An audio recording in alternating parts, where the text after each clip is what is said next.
Allah mengutus para nabi dan rasul untuk menyeru manusia dalam ketaatan kepadanya. Selain itu, para nabi dan rasul juga diutus untuk menjadi teladan bagi umat manusia.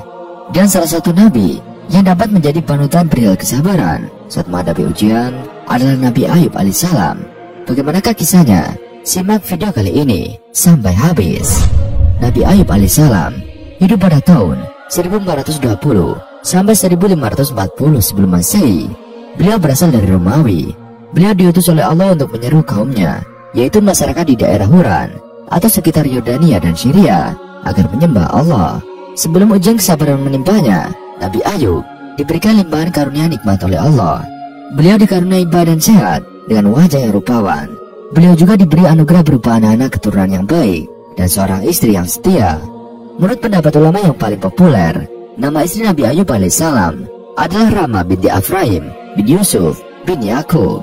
Di sisi materi, Allah pun memberikan harta yang melimpah sehingga Nabi Ayub menjadi seorang yang kaya raya. Tak hanya berupa uang, harta tersebut juga mewujud dalam bentuk tanah dan bangunan yang luas di daerah Batsnia atau salah satu wilayah dari negeri Huran.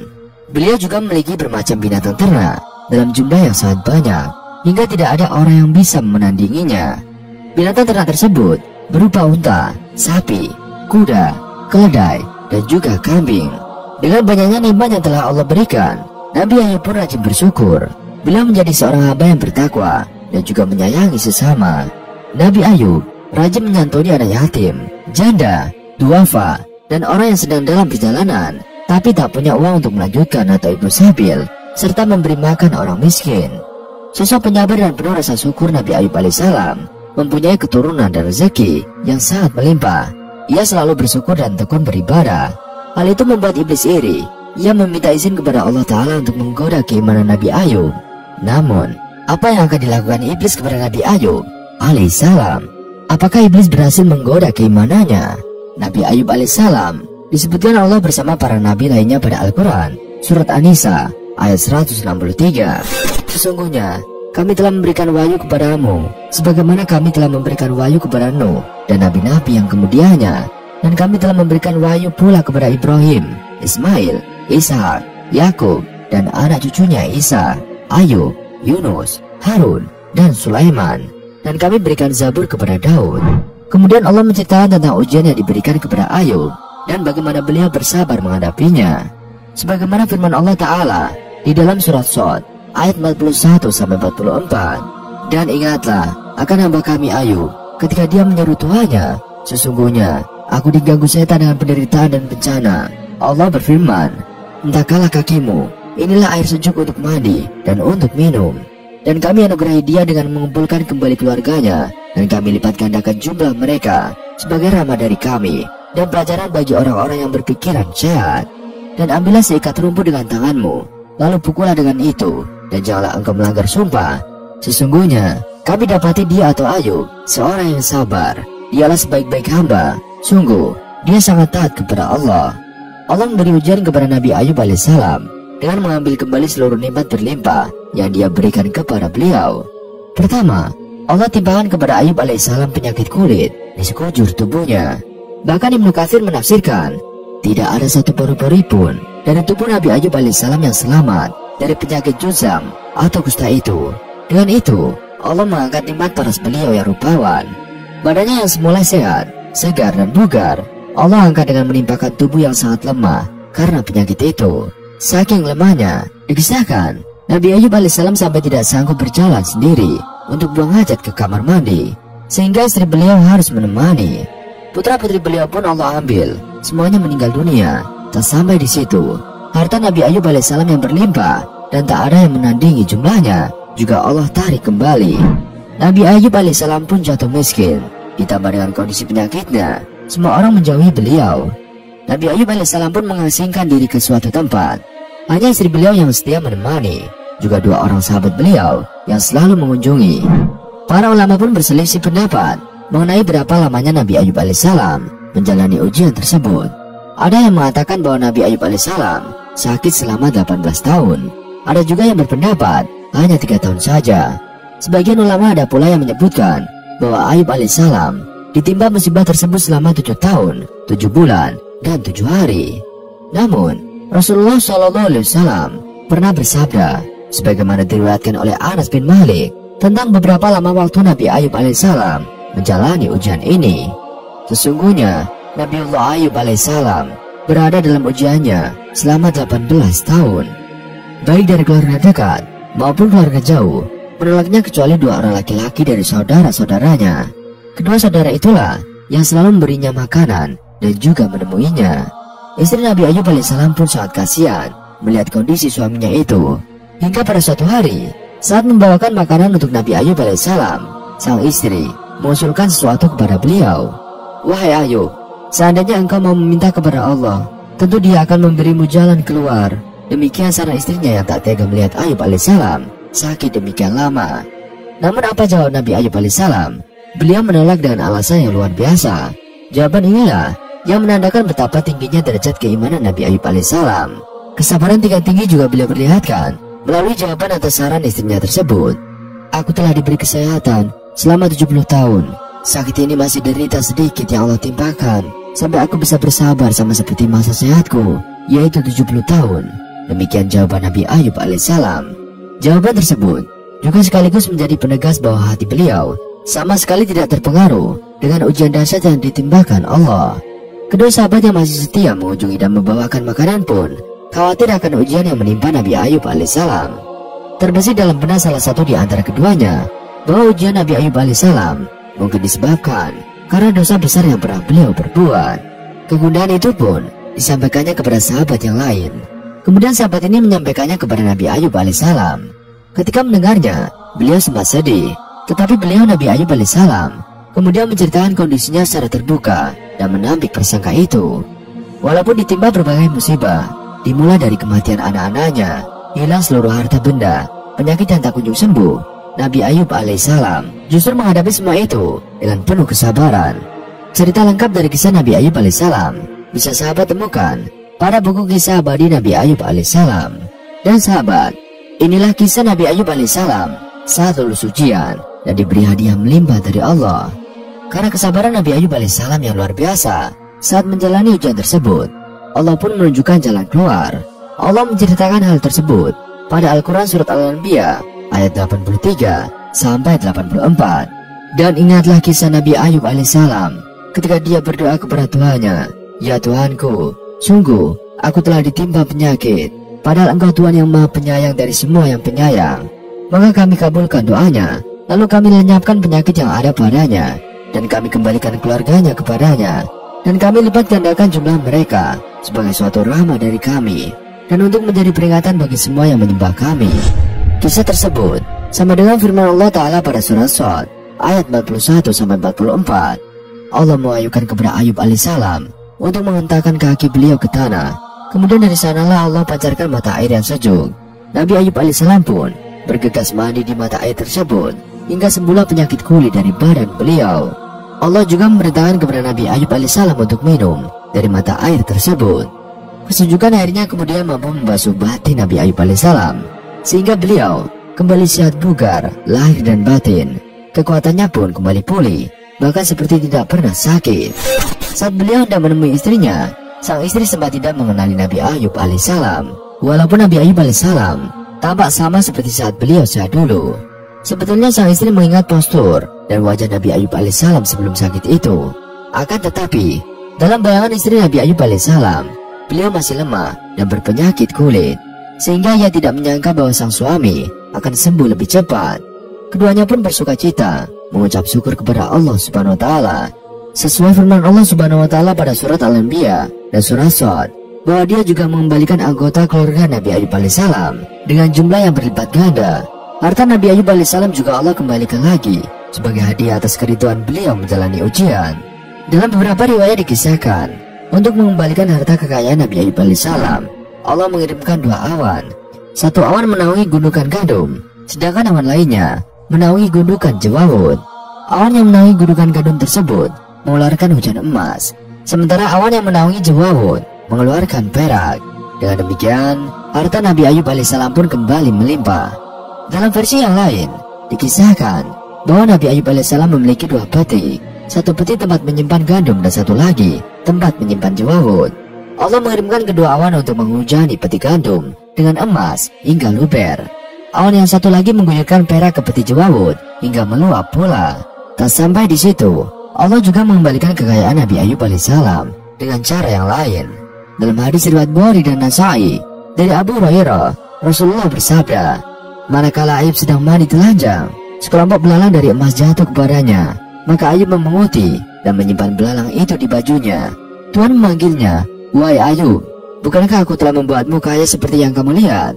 Ayub menjawab, benar ya Robbi, akan tetapi aku selalu memerlukan keberkahanmu. Kisah Nabi Ayub alaihissalam kepada kaumnya dan juga ketabahannya atas penderitaan yang diberikan Allah juga diceritakan pada seri kisah Nabi Rasul yang kesabarannya dipuji Allah, sahabat. Dan inilah sumpah Nabi Ayub alaihissalam. Di dalam surah Shad ayat 44, Allah berfirman, dan ambillah seikat rumpu dengan tanganmu, lalu pukullah dengan itu, dan janganlah engkau melanggar sumpah. Sesungguhnya kami dapati dia atau Ayub seorang yang sabar. Dialah sebaik-baik hamba. Sungguh dia sangat taat kepada Allah. Sumpah yang Allah maksud pada ayat tersebut adalah nazar Nabi Ayub alaihissalam ketika beliau sakit. Nabi Ayub alaihissalam sempat mengucap nazar untuk memukul istrinya saat itu, lantaran sang istri melakukan perbuatan yang tidak berkenan di hati beliau. Ada beberapa versi cerita tentang kesalahan istri Nabi Ayub alaihissalam tersebut. Versi yang pertama diceritakan bahwa setelah Nabi Ayub alaihissalam jatuh miskin dan sakit-sakitan, sang istri harus bekerja untuk memenuhi kebutuhan mereka berdua. Sang istri pun bekerja di rumah orang lain.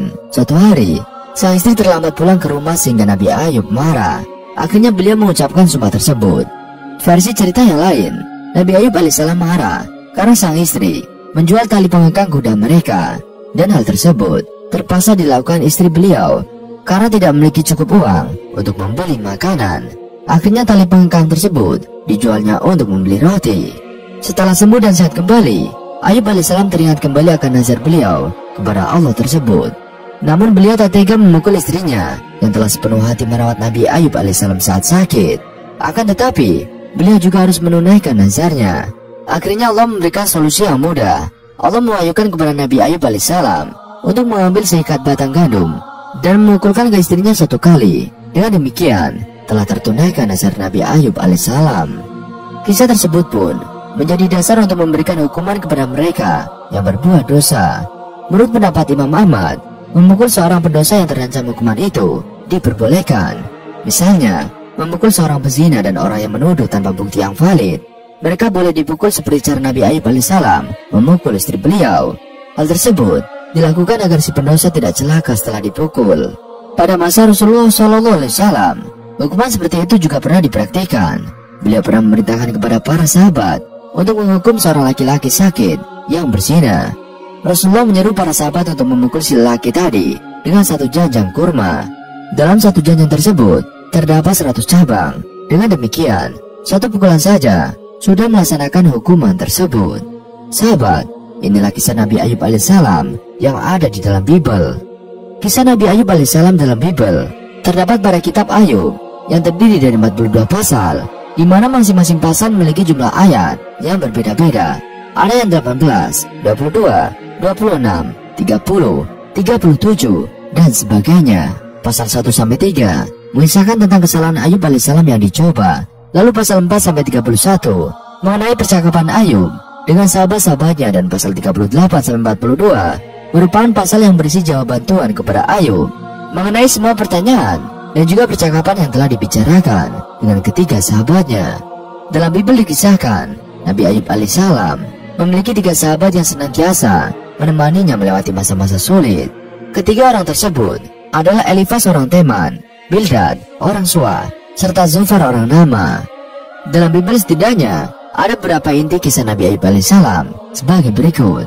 Pertama, Nabi Ayub alaihissalam adalah Nabi soleh yang diberi cobaan oleh Allah Ta'ala. Dan dalam pasal 1-2 dikisahkan mengenai kesalahan Ayub alaihissalam yang membuat iblis meminta kepada Tuhan untuk menguji kesalahan Ayub dengan penderitaan yang berupa penyakit langka, dan hal itu membuat semua orang yang di sekitarnya menjauhinya. Kedua, menjelaskan kemuliaan Ayub alaihissalam sebelum ditimpa musibah. Pasal 29, Ayub menguraikan kemuliaan yang dahulu ia dapat.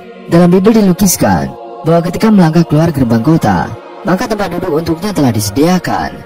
Para pembesar berhenti bicara dan menutup mulut mereka dengan tangan. Apabila mata melihatnya, maka ia dipuji atas segala tindakan yang telah dilakukannya. Orang menantikan aku seperti menantikan hujan, dan menadakan mulutnya seperti menada hujan pada akhir musim. Ayat 23. Banyak orang yang menantikan Ayub seperti menanti hujan. Ayub juga menentukan jalan dan duduk sebagai pemimpin dengan mereka. Ketiga, Ayub selalu berkeluh kesah dan memprotes Allah atas cobaan dan kesengsaraan yang diterimanya, bahkan menyesali hingga mengutuki kelahirannya. Pasal 3 ayat 11-13. Mengapa aku tidak mati waktu aku lahir, atau binasa waktu aku keluar dari kandungan? Mengapa pangkuan menerima aku? Mengapa ada buah dada sehingga aku dapat menyusu? Jikalau tidak, mungkin aku sekarang berbaring dan tenang. Aku tertidur dan mendapat istirahat. Pasal 30 menceritakan kesengsaraan. Pasal 30 menceritakan kesengsaraan yang dialami oleh Ayub. Tetapi sekarang aku menjadi sajak sindiran dan ejekan mereka. Mereka mengejikan aku, menjauhkan diri daripadaku.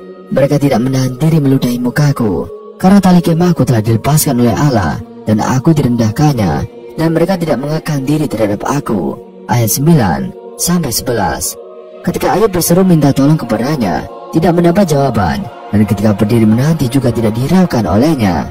Ayub melewati hari-harinya dengan sedih dan tidak terhibur.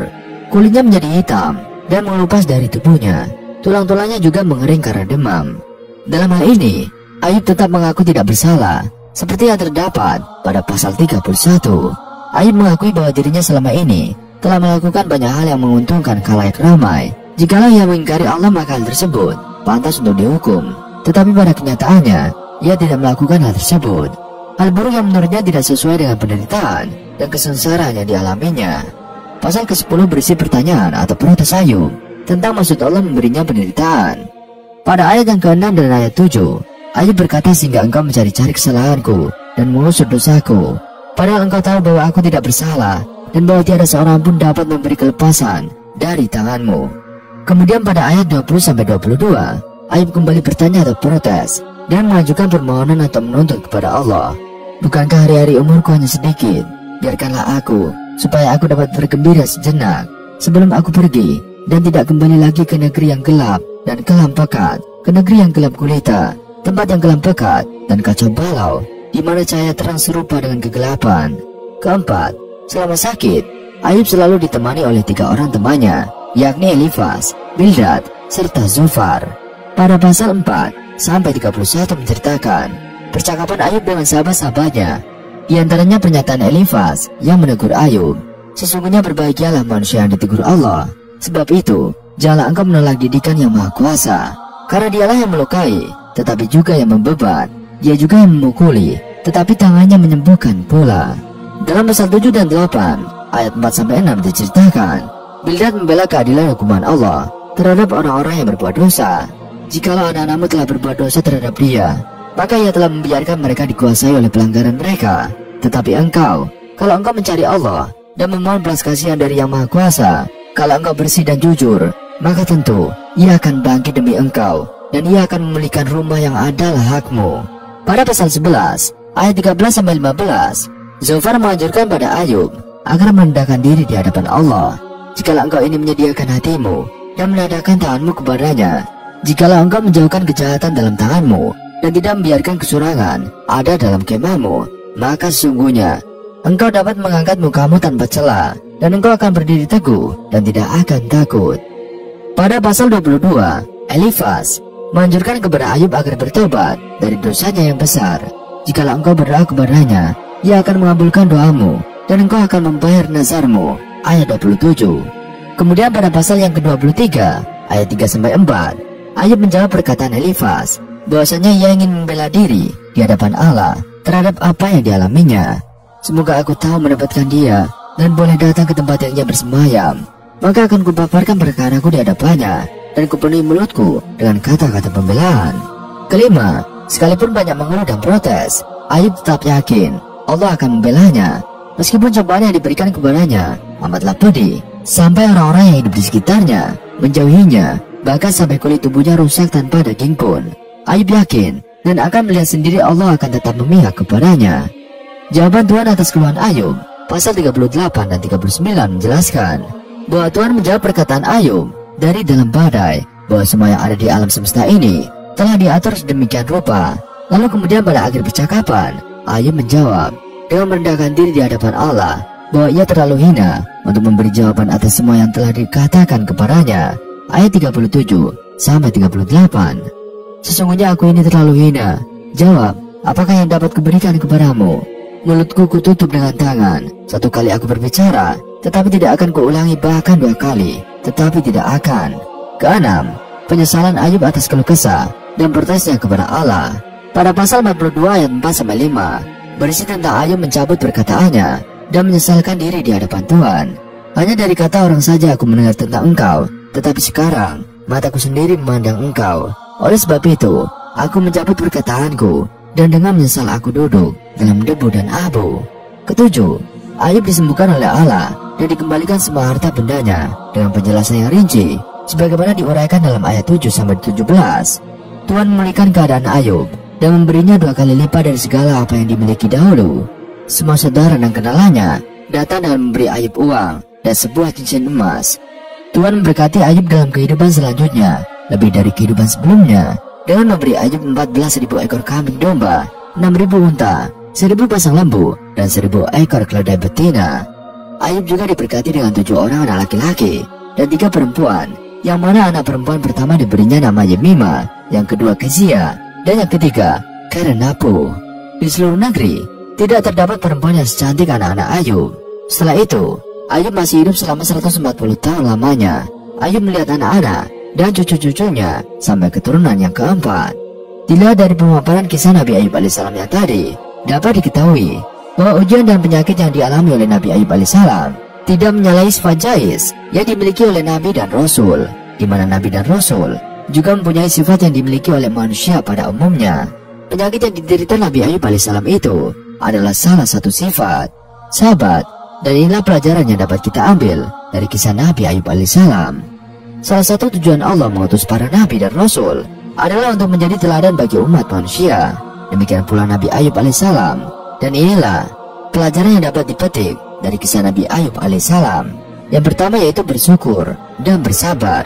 Seperti yang telah diceritakan yang tadi, bahwa ketika Allah memberikan limpahan nikmat dan harta kepada beliau, Nabi Ayub alaihissalam rajin mensyukurinya. Beliau rajin beribadah sehingga menjadi insan yang takwa. Beliau juga rajin menyedekahkan harta kepada mereka yang membutuhkannya. Sebaliknya, ketika Allah memberikan ujian kepada beliau, Nabi Ayub alaihissalam pun memiliki kesabaran yang tinggi. Meski menderita karena penyakit dan kemiskinannya, Nabi Ayub alaihissalam tidak pernah mencela Allah. 2. Harta dan anak hanyalah titipan. Dari kisah Nabi Ayub alaihissalam, kita bisa belajar bahwa semua harta dan anak-anak yang dikaruniakan Allah hanyalah titipan di dunia. Pemilik sejati dari semuanya yang kita miliki saat ini hanyalah Allah Subhanahu wa Ta'ala. Suatu waktu Dia bisa mengembalikannya kembali. Karena itu, kita adalah selalu rendah hati. 3. Berprasangka baik kepada Allah. Meski menderita dalam waktu yang tidak singkat, Nabi Ayub alaihissalam senantiasa berprasangka baik kepada Allah. Tingginya keimanan yang beliau miliki membuat Nabi Ayub alaihissalam yakin bahwa semua yang Allah berikan adalah yang terbaik. 4. Selalu menggantungkan diri kepada Allah. Hal ini tercermin dalam kisah yang diceritakan oleh Rasulullah tentang Nabi Ayub alaihissalam yang memunguti belalang emas dan dialognya dengan Allah. Meski telah mendapat jaminan kekayaan dari Allah, tetapi Nabi Ayub masih tetap menggantungkan diri beliau pada berkah darinya. 5. Selalu melaksanakan nazar atau sumpah kepada Allah. Seperti yang dikisahkan dalam surah Shad ayat 44 tentang solusi yang mudah bagi Nabi Ayub alaihissalam untuk melaksanakan nazar memukul istrinya. Melalui ayat tersebut, Allah memberitahukan kepada kita bahwa seperti apapun kondisinya, nazar tetaplah harus dilaksanakan. 6. Allah akan memberikan balasan hadiah atas kesabaran. Seperti kisah Nabi Ayub alaihissalam yang tadi, setelah mendapati bukti kesabaran beliau, Allah pun menggantikan penderitaannya dengan nikmat yang berlimpah, kesehatan, harta dan anak-anak Nabi Ayub alaihissalam dikembalikan lagi dengan berlipat ganda. Sahabat beriman, inilah silsilah Nabi Ayub alaihissalam. Kisah Nabi Ayub alaihissalam mengenai latar belakangnya memang tidak dijelaskan secara rinci. Sebagian ulama mengatakan bahwa Nabi Ayub alaihissalam adalah keturunan dari Nabi Ishak alaihissalam. Beberapa ulama menyebutkan jika Nabi Ayub alaihissalam adalah anak dari Mus, keturunan Esau, yang disebutkan adalah anak pertama dari Nabi Ishak alaihissalam. Ada yang menyebutkan bahwa Nabi Ayub alaihissalam bukan keturunan langsung Nabi Ibrahim alaihissalam, melainkan keturunan dari Nabi Lut alaihissalam. Ibnu Asakir menyebutkan bahwa ibunda Nabi Ayub alaihissalam adalah putri dari Nabi Lut alaihissalam. Ali Al-Sabuni menyebutkan bahwa Nabi Ayub alaihissalam berasal dari Basharum, kediamannya di Damaskus atau Damasik dan sekitarnya, sebagaimana disebutkan para sejarawan. Kemudian Nabi Ayub alaihissalam diutus oleh Allah Subhanahu wa taala untuk masyarakat sekitar Yordania dan Syria. Sahabat, dan inilah wafatnya Nabi Ayub alaihissalam. Sebuah riwayat menyebutkan Nabi Ayub alaihissalam hidup lama, yakni sekitar 70 tahun setelah dirinya sehat kembali. Namun, riwayat lain menyebutkan bahwa Nabi Ayub alaihissalam hidup sampai ia dapat melihat keturunannya keempat, yakni selama 140 tahun. Selama hidupnya, setelah sembuh dari sakit, Nabi Ayub alaihissalam kembali berdakwah dan senantiasa membantu kaum yang lemah. Kisah wafatnya Nabi Ayub alaihissalam tidak diketahui secara pasti. Sebagian ulama menyebut bahwa Nabi Ayub alaihissalam wafat di usia 93 tahun. Namun sebagian lain menyebutkan bahwa usia wafat Nabi Ayub alaihissalam jauh melampaui itu, atau lebih dari 93 tahun. Begitulah kisah Nabi Ayub alaihissalam yang sangat sabar dalam menghadapi ujian dari Allah Subhanahu wa taala. Ada beberapa pelajaran yang dapat dipetik dari kisah Nabi Ayub alaihissalam, yakni selalu bersyukur, bersabar, berserah diri, selalu berprasangka baik kepada Allah, serta melaksanakan nazar. Kisah ini diabadikan dalam Al-Quranul Karim, yang artinya, dengan nama Allah yang Maha Pengasih, lagi Maha Penyayang. Dan ingatlah kisah Ayub, ketika ia menyeru Tuhannya, "Ya Tuhanku, sesungguhnya aku telah ditimpa penyakit, dan Engkau adalah Tuhan yang Maha Penyayang, di antara semua yang penyayang." Maka kami pun memperkenankan suruhannya itu. Lalu kami lenyapkan penyakit yang ada padanya, dan kami kembalikan keluarganya kepadanya, yang seperti mereka bersama mereka, sebagai suatu rahmat dari sisi kami, dan untuk menjadi peringatan bagi semua yang menyembah Allah. Quran Surat Al-Anbiya ayat 83-84. Wallahu a'lam bishawab. Sekian video kali ini, kurang lebihnya kami mohon dimaafkan. Wassalamualaikum warahmatullahi wabarakatuh.